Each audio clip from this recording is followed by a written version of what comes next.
This episode of Nerdist News Edition is sponsored by CW's Batwoman. We've got 9 questions that need to be answered in Star Wars: The Rise of Skywalker.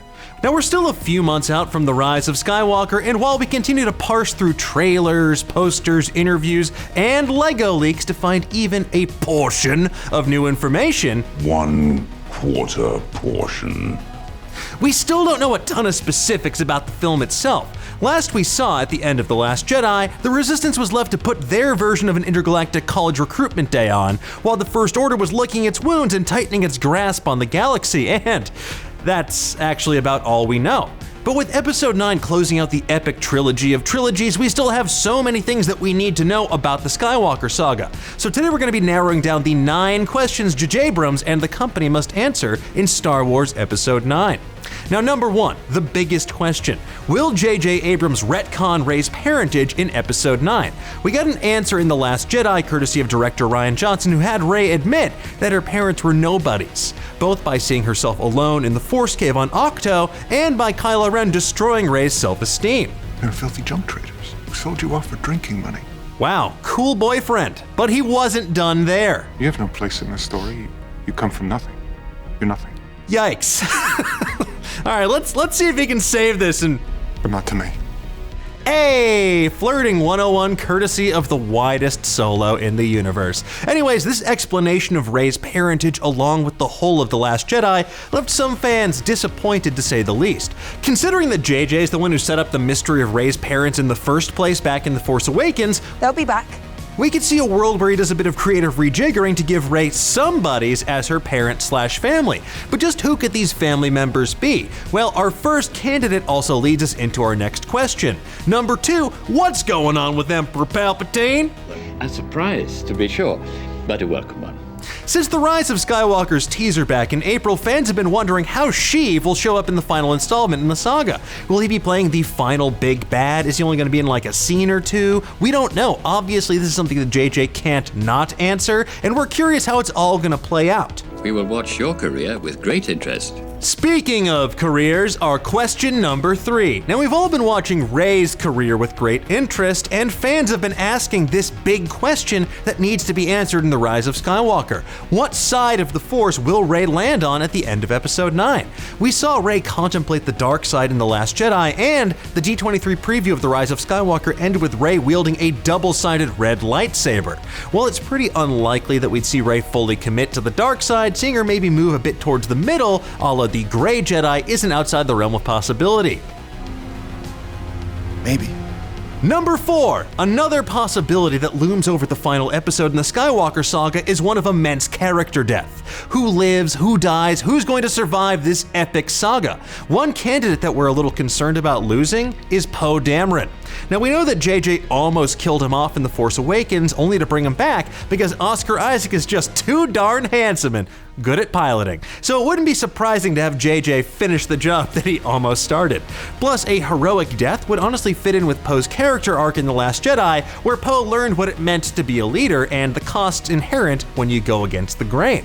Now, this obviously isn't something that we want to happen, but it is a question that we have going into this film. Number 5. From one resistance leader to another, what will JJ do with General Leia in The Rise of Skywalker? Now, as we've previously mentioned, J.J. Abrams has been working with footage from The Force Awakens and The Last Jedi, and the late Carrie Fisher's daughter, Billie Lourd, has given her approval and even praised JJ for how he's handled Fisher's absence.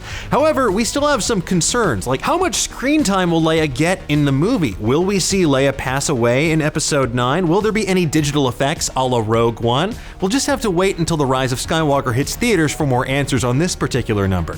Number 6. In terms of other characters with question marks by their names, will we see the Force ghost of Anakin Skywalker in Episode 9? With Hayden Christensen doing press events, with Palpatine actor Ian McDiarmid on the roster, and with the rumors swirling The Rise of Skywalker will tie all 3 trilogies together, an additional Hayden cameo is something that fans have either been dreading or hoping for, depending on their certain point of view when it comes to the prequels. A certain point of view?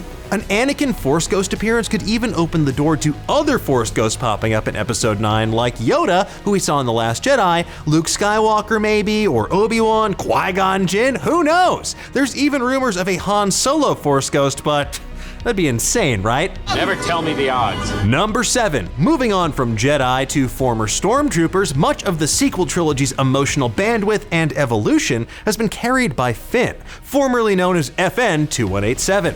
We know that Finn was taken from his family as a child and put into the Stormtrooper program, only to have that backfire with Finn up and joining the Resistance. While The Last Jedi didn't touch on Finn's origins at all, fans have been wondering if we'd get any closure about his family and backstory in The Rise of Skywalker.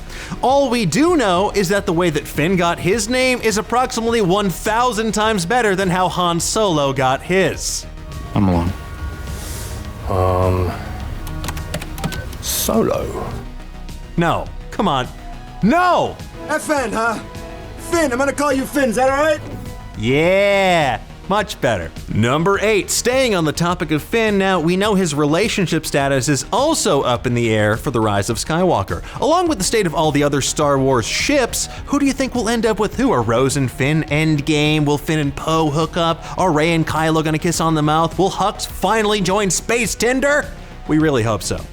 And finally, the last question that JJ has to answer in The Rise of Skywalker: will Kylo Ren get redeemed and become Ben Solo once more? Kylo's been struggling with the conflict between the dark and the light within throughout the course of the sequel trilogy, and he came pretty close to flipping sides in The Last Jedi, if you remember that whole having Snoke thing. However, with his status as Supreme Leader being fully cemented after that, it seems that Kylo's embracing his inner bad boy and tightening his grip on the galaxy. Will he get Vadered and make a big sacrifice in Episode 9, or will Rey reject him again and beat him for good? Don't do this, Ben. December is luckily just a few months away, and those are the 9 questions that JJ needs to answer in The Rise of Skywalker that we're going to be thinking about every waking moment until then. Whether we'll actually get these answers, well, that remains to be seen. And we know we'll walk away from Episode 9 with approximately 1,000 more, but for now we'll just have to wait until the film hits theaters. But what do you folks think? What do you want to see in The Rise of Skywalker? Will you be disappointed if there's any major retcons? And will Reylo be canon for you and for real? Let's discuss. Thanks again to CW's Batwoman for sponsoring today's episode. 3 years after the disappearance of Bruce Wayne, Gotham City has a new protector, Batwoman. However, in order to become the city's symbol of hope, Kate Kane must first overcome her own demons. Her time is now. Catch the new series, Batwoman, only on the CW, Sundays at 8/7 Central, or the next day on the free CW app.